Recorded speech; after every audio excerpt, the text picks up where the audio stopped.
What is going on, everybody? First off, I would like to apologize if the audio sounds a little off. I am using my phone to record this commentary because my mic died.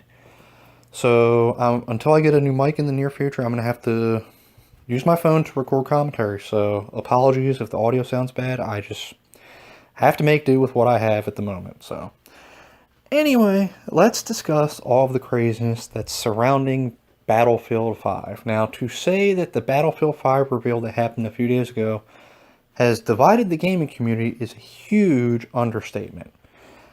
And I feel like I have a unique perspective in regards to all this mess, because I feel like I'm in the middle between two groups that are just going absolutely insane over all this. So, the reveal, honestly, it sucked. The Battlefield 5 reveal sucked. But it sucked for the reasons that a lot of other people aren't really saying. First off, people are saying that it was bad because they didn't really show any gameplay. Now, yeah, they didn't show any gameplay. I completely agree. But E3 is just a few weeks away. EA has their own event at E3.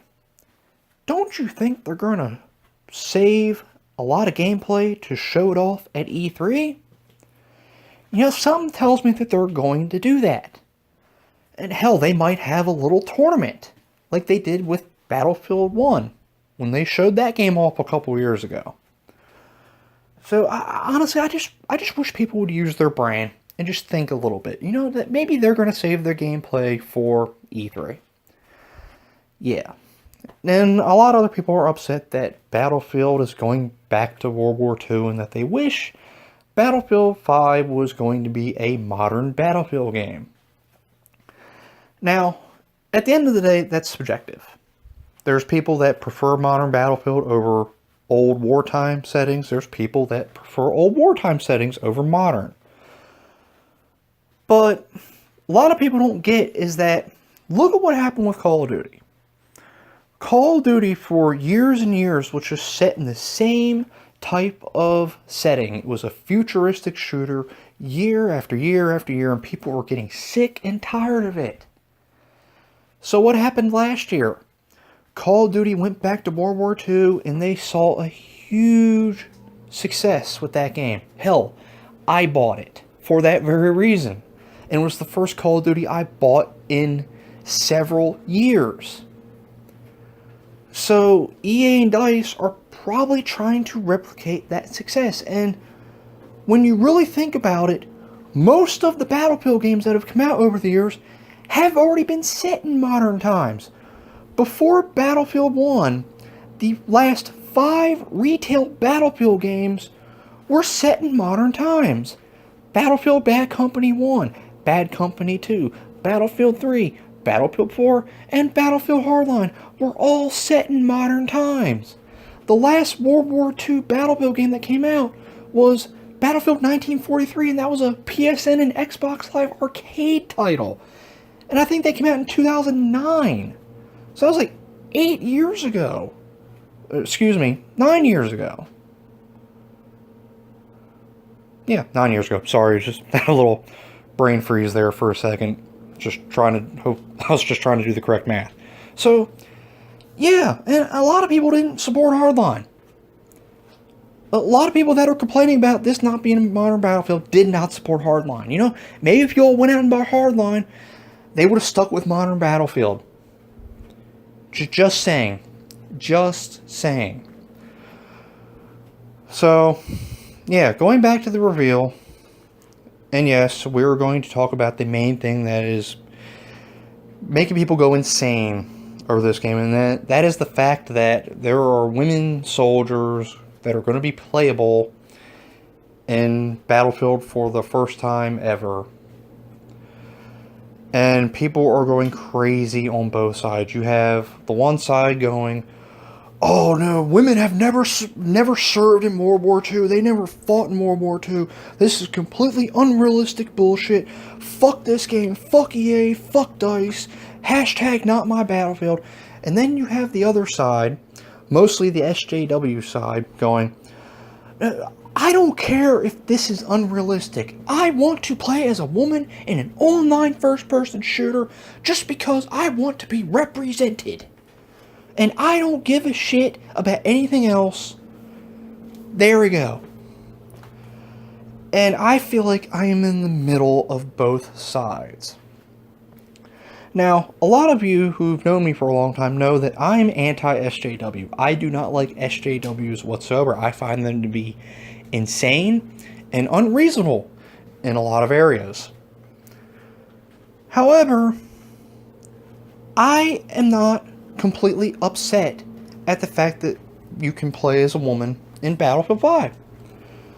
Because what a lot of people don't understand is that women did serve in World War II. Now, granted, they didn't really fight on the front lines, with a few exceptions, like in Russia they had that female sniper team, and I think some other countries had some women to fight on the front lines, but major countries really didn't. But women still served in other areas, and that can't be discounted.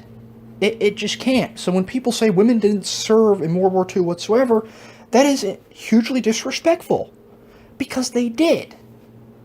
So I don't see what the big deal is, because at the end of the day, as long as the game is fun, and as long as the game is historically accurate in the main important areas, then I don't see what the big deal is. It doesn't affect me whatsoever. I mean, Call of Duty World War II kind of did the same thing, and I still ended up enjoying that game. Yep, sorry. However, I don't see what is wrong with games trying to be historically accurate. I mean, we hold movies to this high standard of being historically accurate. Why can't we hold games to that same standard? I don't get it, because games and movies are pretty much the same thing. When you think about it, they're forms of media. Why can't games be held to that standard? I don't get it. Like, for example, when Hacksaw Ridge came out a couple years ago, I didn't hear one person go, "Oh man, why aren't there any women fighting up on that hill with all the other soldiers? Why aren't we being represented in that game?" Or, excuse me, that movie. Why? It doesn't make sense. Nobody said that.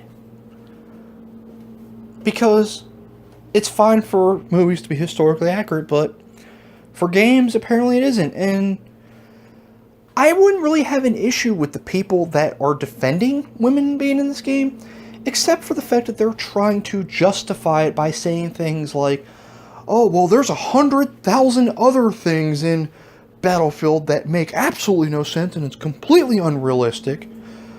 But why are women in the game is a big issue, but the other things aren't?" Sorry. That's my issue with that group. That they're trying to justify by saying those things. Because, yes, jumping out of a jet and then sniping someone else in another jet, it's kind of unrealistic, yeah. But there's a huge difference between gameplay mechanics and a time period setting, because the time periods actually really happened. They happened in real life. World War II really happened. It did. So we have actual real life events that we can base stuff off of. Gameplay mechanics are hugely different from that. They are completely different. I mean, I don't get it. I just don't understand why these people have to say these type of things to justify it. If they would have just said, I don't see what the big deal is playing as a woman. At the end of the day, it's a game. It doesn't have to be completely, perfectly, historically accurate. If they would have just left it at that, I would actually be on their side, to be honest. Because yes, it doesn't have to be completely historically accurate. But as long as it's mostly historically accurate in the areas that are important, then that's what really matters. And, until the game gets fully revealed, I think people should just hold their judgment on this game. People are already writing this game off for just this one issue, when for all we know, it could be one of the best battlefields in years. We don't know until they fully reveal the game. And that's what I'm waiting for, because there's a lot of things that they mentioned in that reveal that have really piqued my interest. Like, for example, the fact that all of the DLC is going to be free for the first time ever in Battlefield. I love that. I love that when EA did that with Star Wars Battlefront 2. Because I hate paying money for expansion packs. I shouldn't have to pay $30 for just a few maps.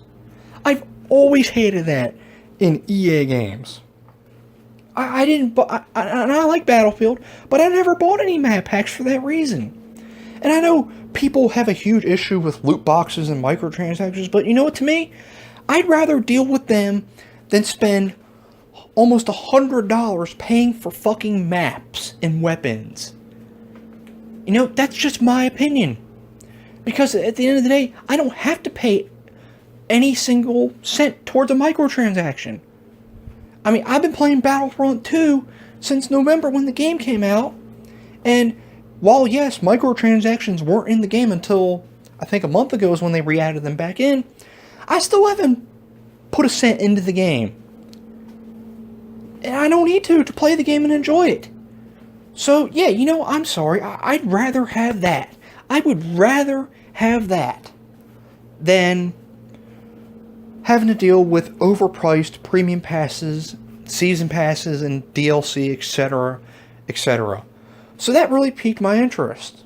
And you know what? I'm sorry, I'm a history buff, so I like old wartime settings for games. So I would much rather play in this setting than a modern setting. But that's just my opinion, it's subjective.